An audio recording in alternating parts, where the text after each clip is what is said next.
Hello, everyone. We welcome you to our Sunday morning roundtable discussion. We are recording today from the Plainfield Christian Science Church, Plainfield, New Jersey, in the United States of America. Our subject today is reality, and we are so glad you could join us today. And we'll begin with one of our beautiful prayers from Florence.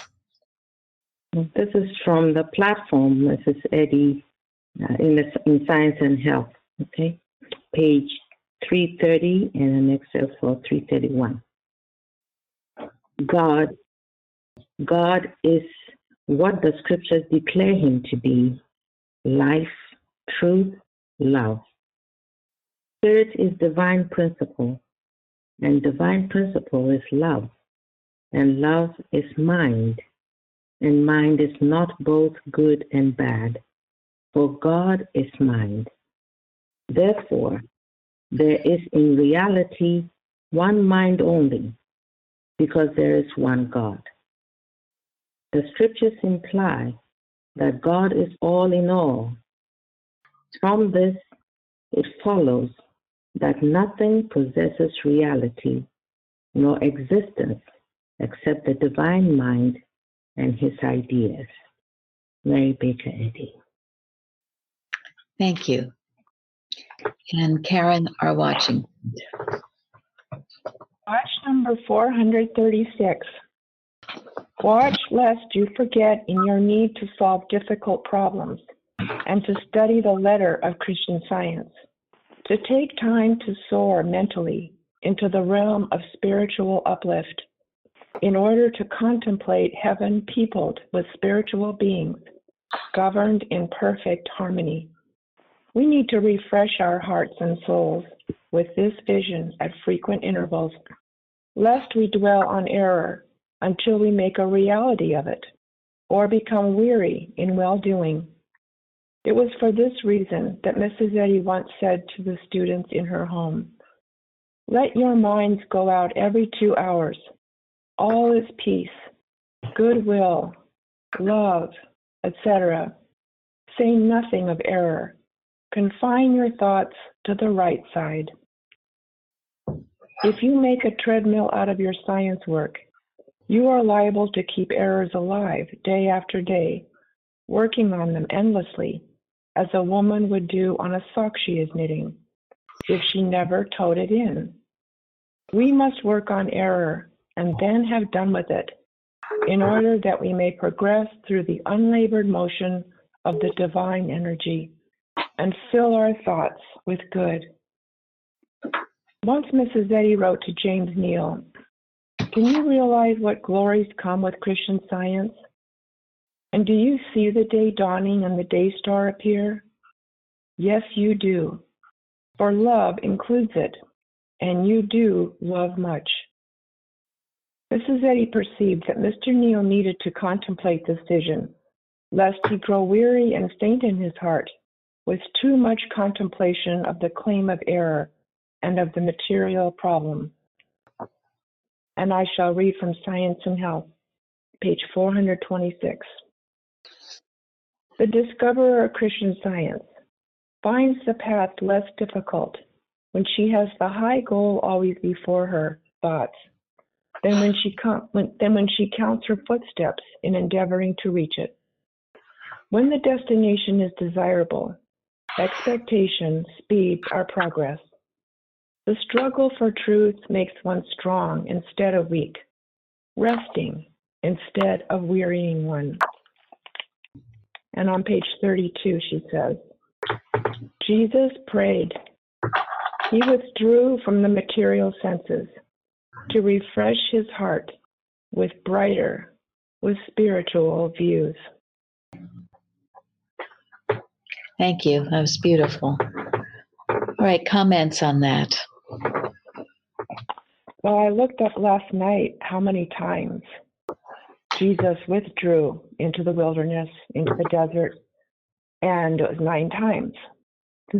And but I'm going to send this to you, Mary, but there was a beautiful picture of Jesus just sitting in this beautiful scene, just doing just that, just contemplating, just listening to his Father And it is so important. Our days get so busy.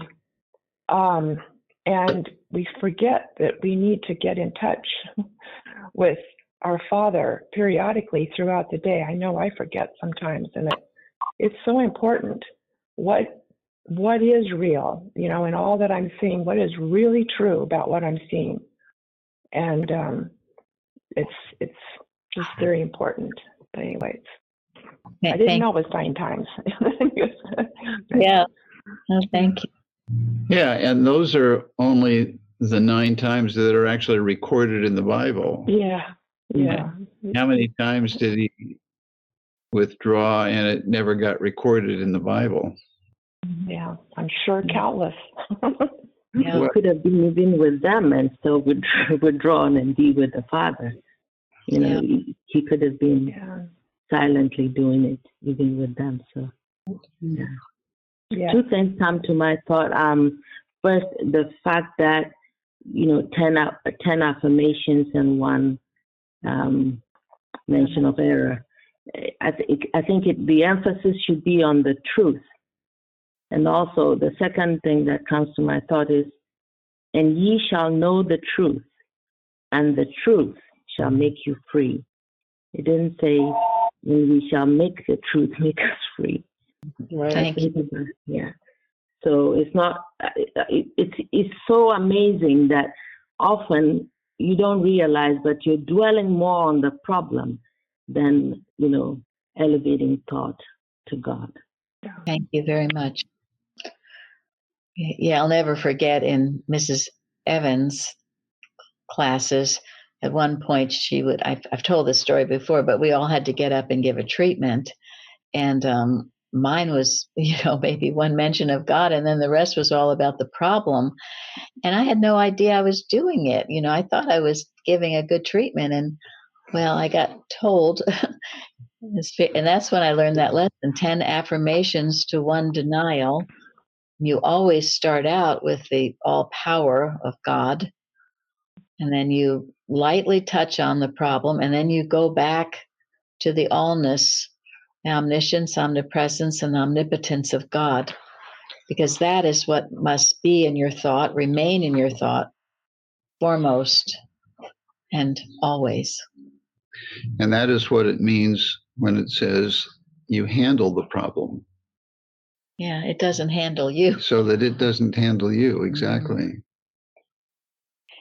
And with all we get bombarded with, between your phones and your TVs and your computers and just going out and the public, really, all these things you get bombarded with, you must take this time to refresh yourself.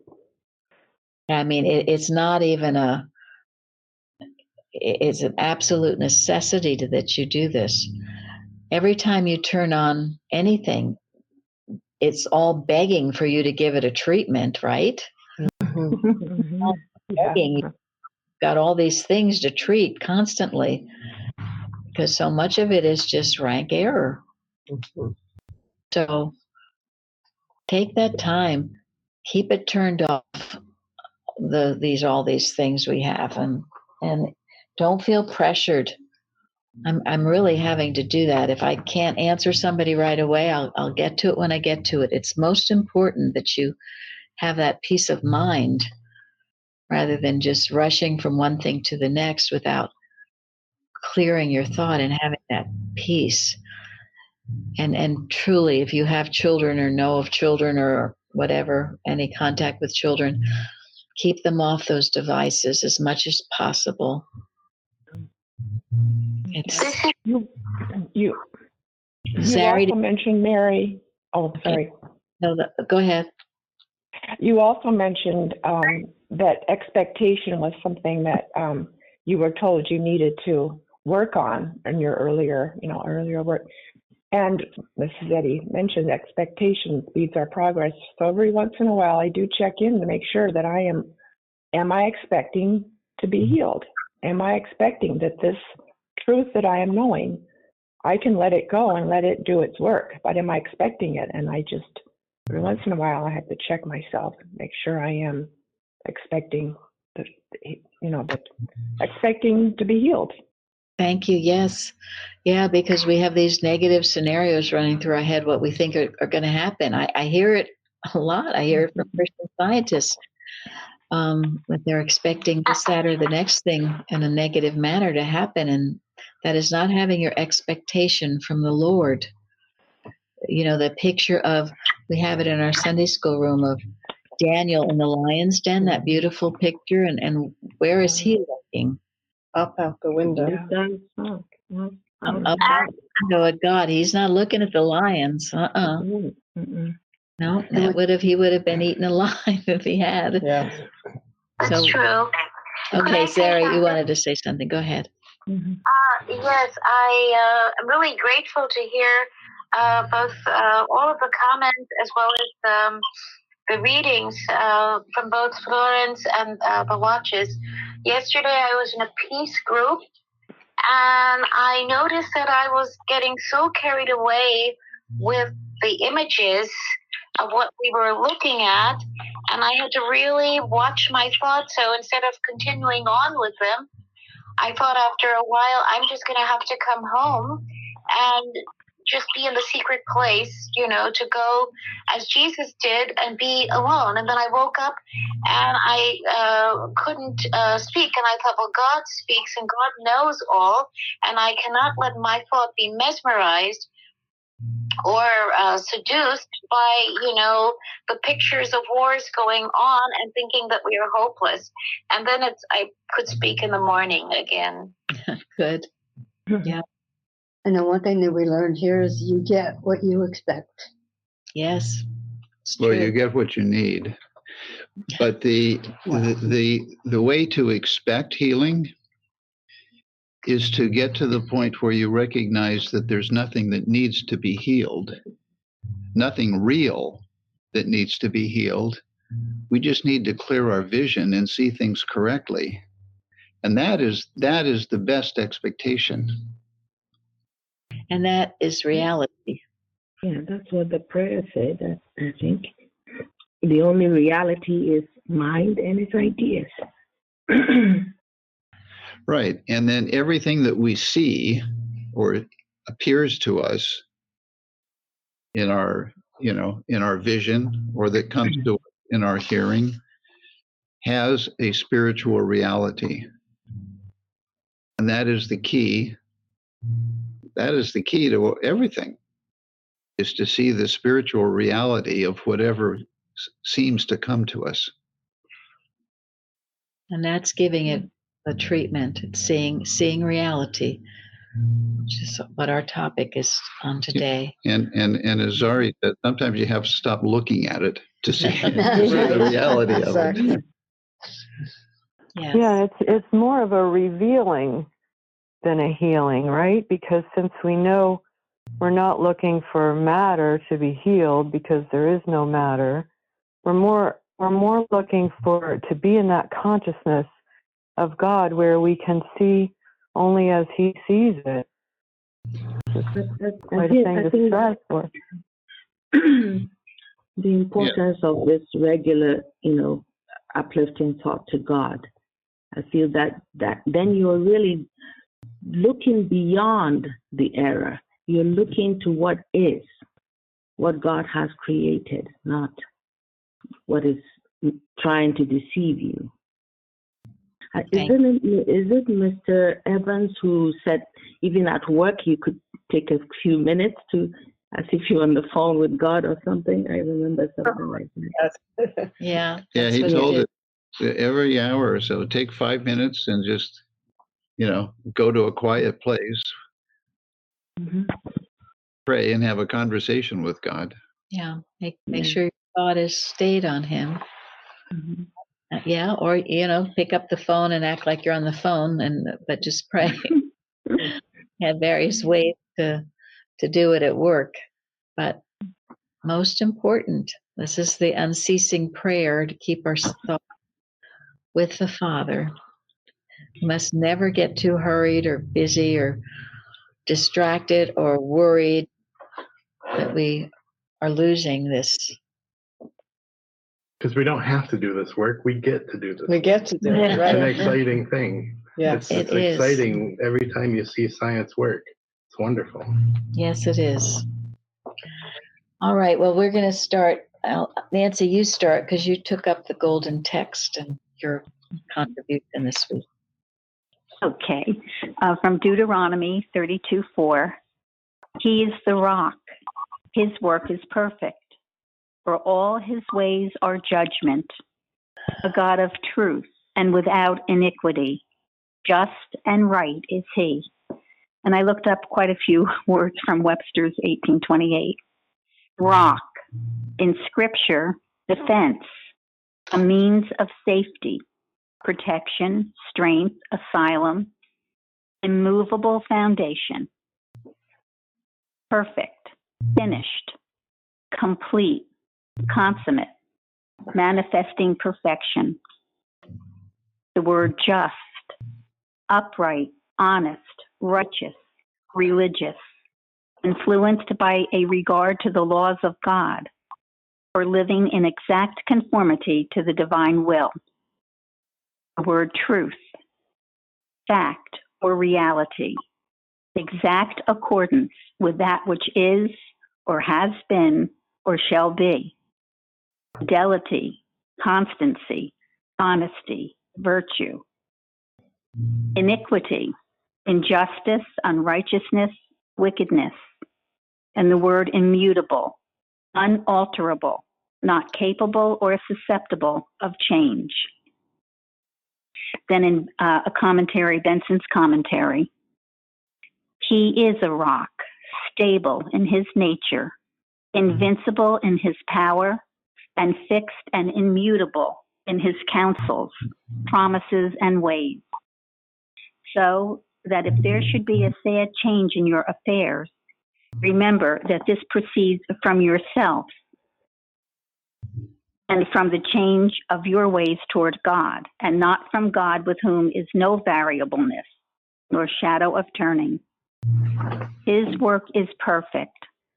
All his works, whether of creation, providence, or grace, and all his actions are unblameable, perfect, wise, and righteous. All his ways are judgment. His dealings with you, his people, and his administrations in the world toward all mankind are just and holy in the highest degree. A God of truth, ever faithful and constant to his promises, and without iniquity. Although we are often ignorant of the methods and reasons of the divine procedure, yet it is as impossible there should be injustice or iniquity in God, as that infinite and unchangeable wisdom shouldn't act foolishly, or essential goodness should degenerate into malice, or in the scripture language, that light should become darkness. Just and right is he, righteous in all that he doeth. How should he do wrong, all whose actions are necessarily founded on perfect and immutable wisdom, justice, and equity? And that is our great God. Thank you. It's beautiful. And I just love it. I could hardly get past the golden text this week that he is a rock. If we ever need a rock, we need a rock. This shift sands of time, as they say, with all this, that, this way, that way. But God is the rock. He is the rock. The rock. Yes. Perfect, because they keep trying to destabilize people by Thank upsetting you. them, and this was such a It counter was. to that. True. That's true. A disabling thing going on here, which is mortal mind. And we had such a good Bible study yesterday. Thank you, Thomas, and everyone. Because we could see how it happens, how the confusion starts, and it always starts in turning from the rock. And Collectania, Miss Zeddy told someone four things to know if they were being handled by AM, and the first one was confusion, and then forgetting, and then not doing your duty, And then being happy about it. Oh, a moral illness. That's the fourth one. A moral illness? Yep. So again? Confusion, a forgetting, a moral illness, and then what was the third? Happy not doing it. Not doing your duty. Forgetting to do your duty. Thank you. Those are signs that you're being handled.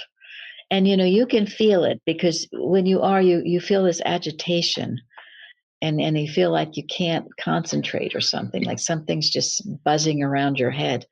And so yeah, you feel confused, you forget the things you have to do. And again, go to the rock. I love that song. I don't think they're singing it today, but go to the rock. When you have these problems, go to the rock. And in what Nancy read, it was interesting, because it said that if a sad situation has come upon you, it's not God that's brought it about. It's always the lack of God. And this isn't a time for condemnation or anything, but it is a time to maybe shore up a little bit, or see maybe what got you into believing there was a power other than that one power, and to doubt him in some way, and just get back on it. And we can, because we are his image and likeness, and just knowing our oneness with him brings it all back to us. So thank you for that, Nancy. Now, you're welcome. Carrie gave me, you should see every week, she gives me practically a book of articles and prints them up for me. And, they're beautifully done. She excerpts, she makes comments. I mean, I'm sure it takes her quite a while. She does it every week. So again, I thank dear Carrie. She hasn't actually talked to you all, but she's always with us. and she really leads a life of doing kind things for others. That's what she loves to do. And then just to remain in the background. She sends good historical documents. Articles. Yes. And she's been invaluable with the Liberator, the articles. Very much so. All these articles. I mean, it's like this bottomless well. It just keeps coming with these articles and things. And the point being, these are the early workers that their writings would be lost if they weren't resurrected. And many of them have such fresh, unique ideas to share. And it's very wonderful. It's very, very kind, which is, we have a church full of people like this. Those of you who attended our membership meeting heard from many of them all the wonderful things that they're doing quietly in the background, making this church what it is. And we are so very, very grateful. And sometimes quietly in the foreground. Sometimes noisily in the foreground. Not so much, no. Well, I'll give my pitch, but it sounds like we should be including some of the stuff that Carrie provides in our catalog. Mm-hmm. Well, you will see when you put the Sentinel and journals in there. That's most of what it comes from. Yeah, that's right. Yeah, they're all in the Sentinels and journals. That's where she gets them. And she always does that, under the copyright law. So we're always free from copyright. Yes. Which is convenient, because the vast majority of the good things are they're old enough. That's right. They really good are. You can feel it. You can tell it with these early workers. They have a deep understanding of the science. And truly, what is our rock? Isn't our rock Christian Science? Mm-hmm. I can't tell you how many times a week I think I hear people say, thank God for Christian Science. What would I do without Christian Science? That is our rock. And when we feel troubled or upset, we turn to our books, don't we? Mm-hmm. And find all the comfort we need. And the guidance, everything. It's all there, right there. It's just a great day when the Science and health is out with the Bible. It's the same. Yes. Wonderful. Yep. And that's what we keep praying for. That's why we have all these watches, to know that this word of God will get out and will be understood. And it won't be all this talk, well, it's too hard to understand, or it's archaic, or whatever. It is not. It is not.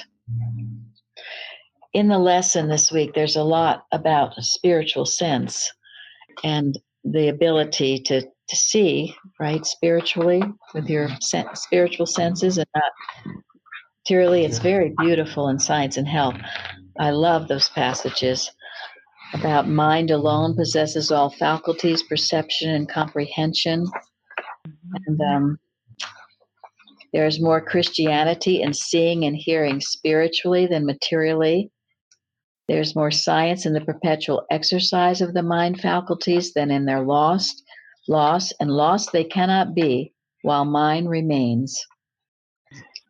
Sight, hearing, all the spiritual senses of man are eternal. They cannot be lost. Their reality and immortality are in spirit and understanding, not matter. Hence their permanence. These are beautiful statements that Mrs. Eddy gives us that we can prove in our life. And I was reading this week, this is from Gilbert Carpenter, where he writes, if, as Christian Science teaches, man is in the kingdom of heaven now, what good does a knowledge of that fact do him unless he has senses that will bear testimony to it? That's true, right? In order to have that fact of any advantage to him, he must be able to cognize the wonders of spiritual harmony. Now, this is going back to the watching point. Man is assured again and again in Science and Health that his true senses are spiritual. Hence, he must possess such senses as will bear testimony to his presence in heaven now. But through disuse, these soul senses have become atrophied. Atrophy. Thank you. And it is man's task to resurrect them and bring them back to full activity as he blots out the opposite false material senses. So this is the importance, if we want reality, if we want to be in the kingdom of heaven, which we are, as Carpenter states here, we're told this, we are. We have to have the spiritual sense working, and you have opportunities to use your spiritual sense every day. And then Carpenter goes on to say, how do you develop spiritual sense? And he says one way it is through questions and problems that defy human sense, that man turns to spiritual sense. So you think you have a problem now that defies healing? Well, that's now your chance to use your spiritual sense to see what is actually true and what is actually going on. You'll develop your spiritual sense when you have problems that defy human reasoning. Man's extremity is God's opportunity. Yes. And that's why we love to do it when they're babies and children. And they develop it at that point, it just becomes natural. Thank you. It's Mrs. Eddy, I'm sorry. No, it's fine.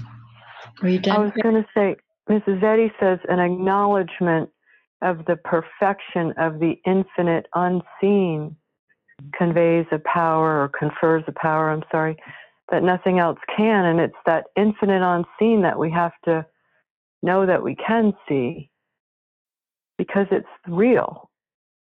Unchanging. Yeah, and as one of our Sunday school children once said many, many years ago, you might not be able to see God, but you can sure feel him. And that's how our spiritual senses work. And in many ways, we do see him in the loving smile of a person, or, you see beyond the so-called material evidence to the spiritual, which is always present and ever at hand, as Mrs. Eddy says. And the more that we practice this, the more we will see it. There's that beautiful story I think I read last week of Mrs. Eddy healing the child of a boil, and the love that she expressed, and the love that she saw all around her, Mrs. Eddy. And then it enabled this woman, the mother, to see it as well. Well, and another way Carpenter says that we can develop our spiritual sense is by reading the Bible and studying the Bible. Now, why do you think that? I had a nice revelation come, this is Andrea, this last week, that is along the lines of everything you just said. I've been thinking about that, the love, seeing the love everywhere. And one of the quotes in the Bible this week is God said, "Let there be light," and there was light. And as I was reading that, it occurred to me that God is interacting with himself. He thinks, "Let there be light," and there is light, and he is the light. And the inspiration came to expand that out so beautifully that God is expressing himself. He is interacting with himself. God is sustaining himself. God is maintaining himself. God is governing himself. God is the cause and effect. God is loving himself. And how does that help you in healing, knowing this? Because it's the only thing to know, or the only thing we have, or the only one there is to experience.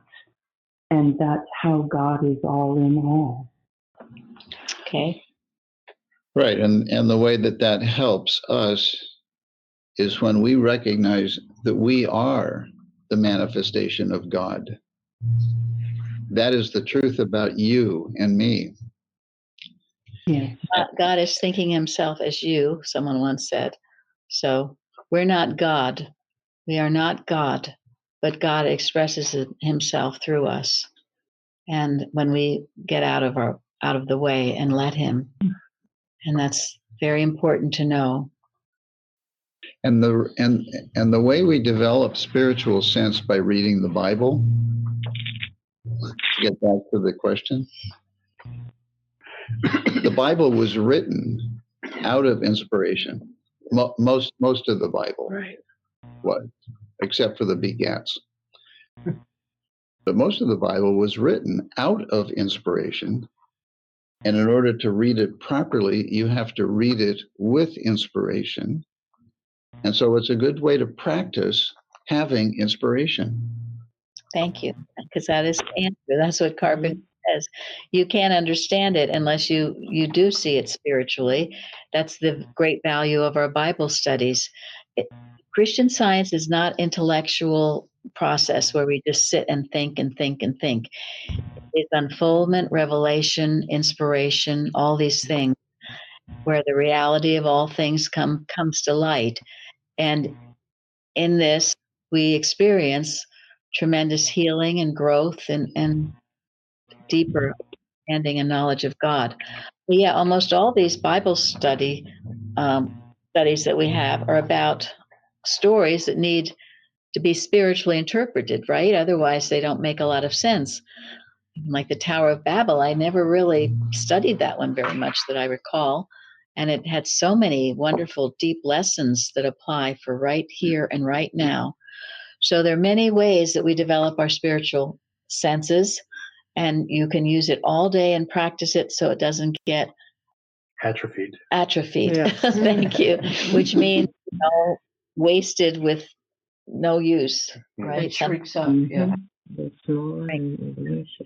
Yes. If you don't use it, you lose it. Yes. So, Chardell, did you want to give us what you gave about our spiritual senses? So it's from Proverbs. The hearing ear and the seeing eye, the Lord hath made even both of them. And then on our website, I found by Paul Stark Seeley, seeing and hearing permanent as being. People often, and that's a quote, these are quotes, people often believe that seeing and hearing are their personal possessions, which dwell in organs called eyes and ears. They believe, too, that these important personal possessions are subject to impairment or even destruction by forces over which they have little or no control. Christian science teaches that the material sense of seeing and hearing is not the real or actual. True seeing and hearing are found in the all-knowing, all-seeing, all-hearing mind called God. Man's substance is mind, not matter, and so are his seeing and hearing. Mortal mind, the one liar, claims to control all that belongs to divine mind, including seeing, hearing. But claiming is not having. Mortal mind claims. Immortal mind has God possessing it and possessing all. And then Jesus was not afraid of blindness or deafness. To him, they were not the facts of being. They were not conditions of man. He understood the spiritual fact of being, seeing, and hearing, all dwelling in mind. He knew errors, misconception of them, and could never touch the spiritual fact. We find our true senses as we find our oneness with God. In this oneness is our superiority and immunity from error's lie of impaired seeing or hearing. Thank you. We claim our oneness, which is why this concept is so important. You cannot be without hearing, seeing. You cannot be without health. You cannot be without joy. You cannot be without supply. It would be impossible. It would be impossible. So just knowing that and having such total trust in the rock, the unchanging rock, can bring it to pass. As Gary was saying, what already exists will come into view. And this is experiencing, yes, heaven on earth. So thank you, Chardell. And Thank you.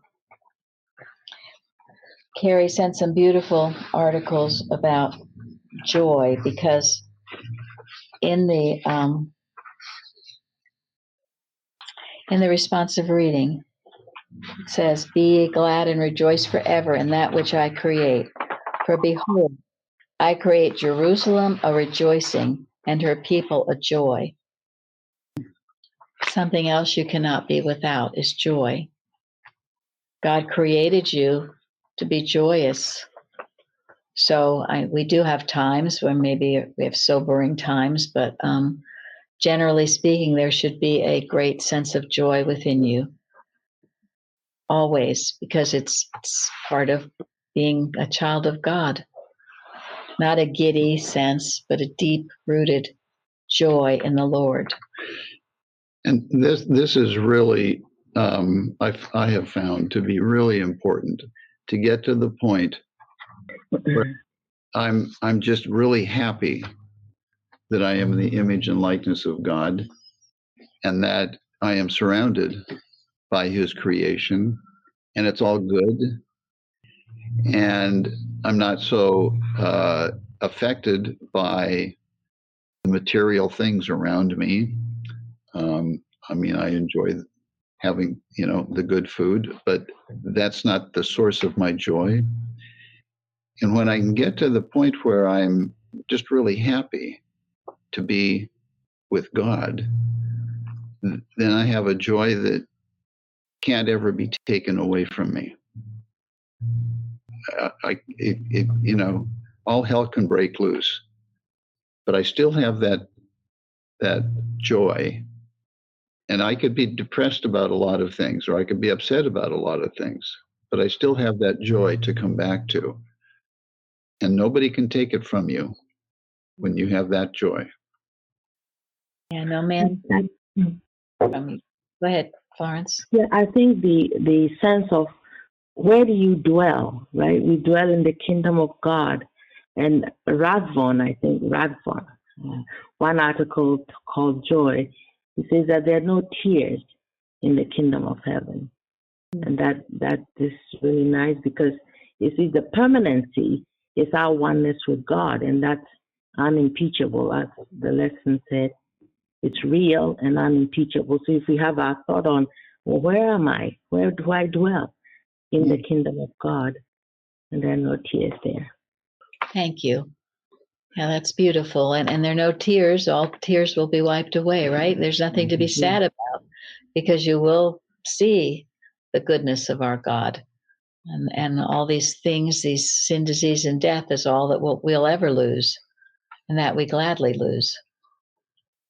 Everything else belongs to us as a child of God.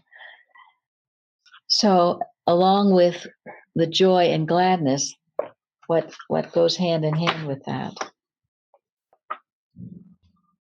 Gratitude. Yeah. And that was a very basic lesson we learned. I mentioned it many times that joy and gratitude are essential to any healing.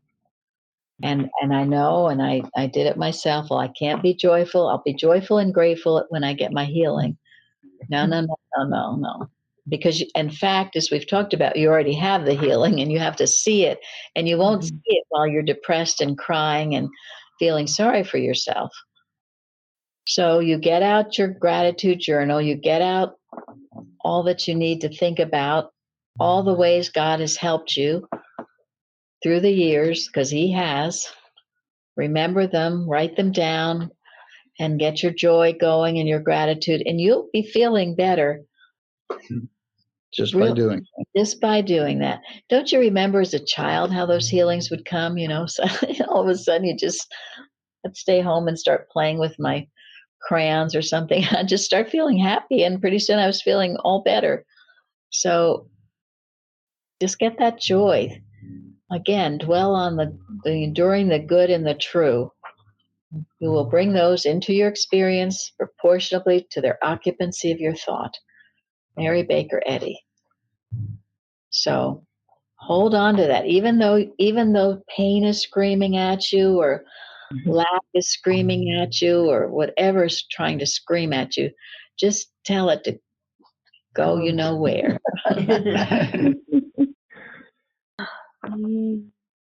It's very important because in all these ways that we're talking about, these are the ways that we experience reality. And believe me, there's no way that you can be truly grateful and not be glad and happy. It's impossible. It's impossible. Just as it is, you cannot be fearful if you are loving, real love. It's the antidote. Go ahead, Florence. No, I'm just chuckling at that. What you said. Perfect love casteth out fear. Yeah. So if you're feeling fearful, think, what's the matter? What am I not loving? How can I love more? What is it that's missing here? And that love will replace the fear. It will indeed. So love that will drown it, right? So perfect. Right. Yes. We'll love it. Yes, love will drown it. Because love is not selfish. It has nothing to do with self. It has everything to do with God and seeing His creation as He sees it. Yeah. So, and I know some of these times are troubling, and sometimes think we're not getting our healing as soon as we should, but we've got to put all that aside and keep on trucking, as they say. Persistence wins the prize. Yes. So that's something I found being here is that is part of the joy of knowing that God chose you for this time to be here handling these things, and knowing that that's, it wasn't a fluke or a mistake that these things happened. They're here for you to grow. So that's wonderful. Thank you. Yeah, and it's a mighty work, and most often, especially as you are growing in the science, when you have a problem, it seems like a personal problem. Why? Why? And it's so easy to get sucked into the self-pity for a number of reasons. And it's wonderful when self-pity becomes a red flag of, no, I'm not going there. And you can't ever solve a problem from within the problem. You've got to get out of that problem and not focus on it. And that's why it's so wonderful to pray for others, because you get out of your seeming self and know what's true for all mankind. Thank you. Such a blessing. Or yes, yeah. It wants to suck you into the problem. So you're so obsessed and this problem is in front of you. Wake up in the morning. There's this problem all day long, all night long. There's this problem. It wants to just have you so glued on this problem that actually you're paralyzed with fear. You don't even know it. And the only way is to get out of that, is to pull away from it and start your focus on God, which is how we started this. God, and have time to refresh yourself and pray for others. It wants you to be look what's going on in the world today. So it wants you to just be obsessed with your own problems. So you leave all this world work flying around out there, and you can't. And it's all one. And when you pray for yourself, you pray for all. And when you pray for all, you pray for yourself. So don't get so entangled with your personal problems. I don't care how they're screaming at you. Just scream back louder. There's a watching point that was given a long time ago, and it said, this can only do me good and bring me closer to God by overcoming it. So if anything looks bad, if I can get back to that and say there's a blessing in this, then I'm on my way to getting out of it. Thank you very much. Yeah, that's good. In this article that Carrie sent called Gladness and Gratitude, it's very beautiful, by Ella Hogue. And it starts off with this little poem. It is a comely fashion to be glad, and joy is the grace we say to God. So remember, when we're joyful, we're saying a beautiful prayer to God, thanking God for all his goodness. And when we're being all depressed, we're not seeing his very presence, right? Yeah, you separate yourself from him, actually. Yes, you do. And this is something beautiful too, called individual work. The same voice that bids us rejoice tells us in what to rejoice. And here, what do we rejoice over? But be glad and rejoice forever in that which I create. For behold, I create Jerusalem a rejoicing and her people a joy. In such rejoicing, we see no cause for sorrow. Only that which is unchangeable and eternal can make us happy. For happiness has its source in the bosom of love divine. What is it that produces a state of unrest and discontentment? This condition is based on the belief that something is lacking. Here again, in the thinking otherwise, for to man, God's idea who reflects, here again is the thinking otherwise. For to man, God's idea who reflects all, there can be nothing lacking. Everything in the divine mind is eternal. Joy can never become sorrow. Good cannot become evil. Abundance cannot become scarcity. Love cannot turn to hate. Life cannot change to death. Nor can health become sickness. Thinking otherwise is the devil to be cast out of heaven. We cannot change our own dispositions and environments, but if we desire to wear the image of God, love will do it for us. If our constant prayer is that love may have an abiding place in our consciousness, if love will effect its own entrance by destroying everything that is not of God, it lessens fear to think of each experience as a stepping stone to a higher sense of love. Let us pray with our mother in Israel. Give us each day our daily bread, in knowing what thou art. So let love do it. Let love come in. Let love tell you. And spend those times alone with God. And He will speak to you, and all will be well. So we're going to end on this article called Letter on Sight by Mary Baker Eddy, attributed to Mary Baker Eddy. And I believe this was a letter that Thomas found in his grandmother's trash can, as I recall. And it's very beautiful. So the whole thing? yes, what time? All right. Letter on Sight by Mary Baker Eddy. This letter was written by Mrs. Eddy to one of her students in Denver, Colorado. My dear, you took off your glasses and held onto your faith in them instead of losing your faith in them and the necessity of wearing them. The veil that seems to be in front of your eyes is back of them. The veil is the physical senses. They cause you to worry. The condition of the body only expresses a mental condition. Can you adjust yourself to everything that comes your way? It is the mind or spirit that sees, and your eyes are only the instruments with which you see. When you are trying to do something that you do not understand, you say, I do not see how to do it. And when you get a clearer idea about it, you say, I see it now. That is the sight or insight that sees. Seeing is understanding.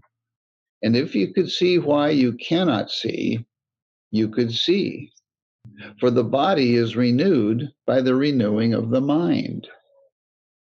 You should be as unconscious of your eyes when looking at anything as you are of your tongue when talking, or your feet when dancing. And you can only do that by realizing that God is your sight, that God is intelligence, and your eyes express the intelligence of God.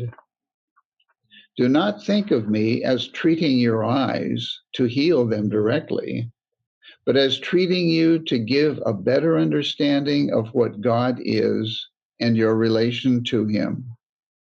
When you see, understand yourself as one of God's ideas, instead of thinking of yourself as flesh and blood, you will not strain your eyes to see, for you will realize that it is your consciousness of God that is your real life, and that it is mind that sees.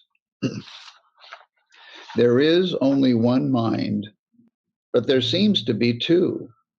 One is a reflection of the other. The divine mind is the one, and the other is only the human sense of the divine.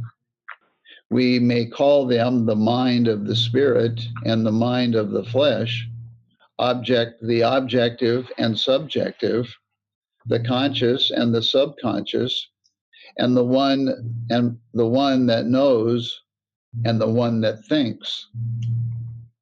When you gain an understanding of the principle of sight and think of your eyes without doubt or fear or anxiety as improving or being perfect, that thought sinks into your inner consciousness and becomes part of your real self. And you do not think, you know it. As a man thinketh in his heart, so is he, end quote. The original ideas that come to you through the spirit or consciousness, you know before you think.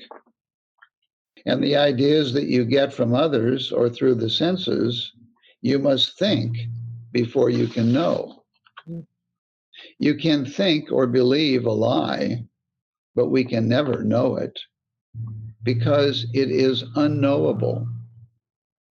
A child can think that 2 and 2 makes 5, but it cannot know it because 2 and 2 are 4. We think in the senses and know in the spirit.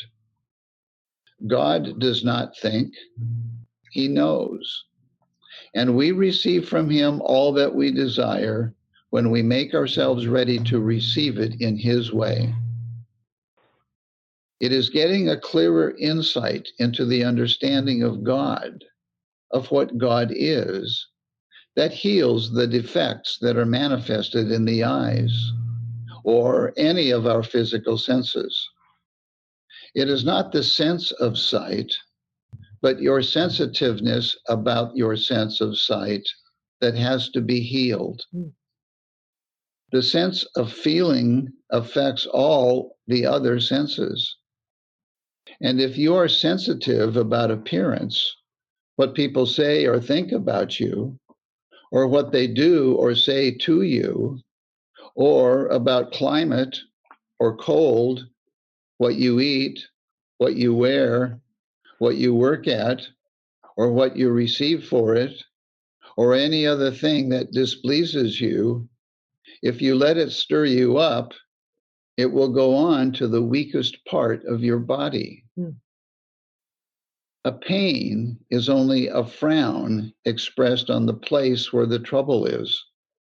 And the only remedy for it is to realize that there is only one mind and that all things work together for good to those who love God. The senses tell us that we should be healed because we are so faithful in our reading. Then we look for results, and that puts healing first and the principle that healed second. Matter first and mind second. Love for truth makes mind first in our affections, and then health and all the other things we desire shall be added unto us. We must get away from ourselves or outside of ourselves, absent from the body and present with the Lord. We should each make ourselves one with God and then look upon our body as if it belonged to another person. When we see ourselves as God sees us, we can see our body as perfect as our conception of God. Lovingly, Mary Baker Eddy. Oh, beautiful. Thank you all so much for joining us today. Thank you. Thank you. Thank you. Thank you.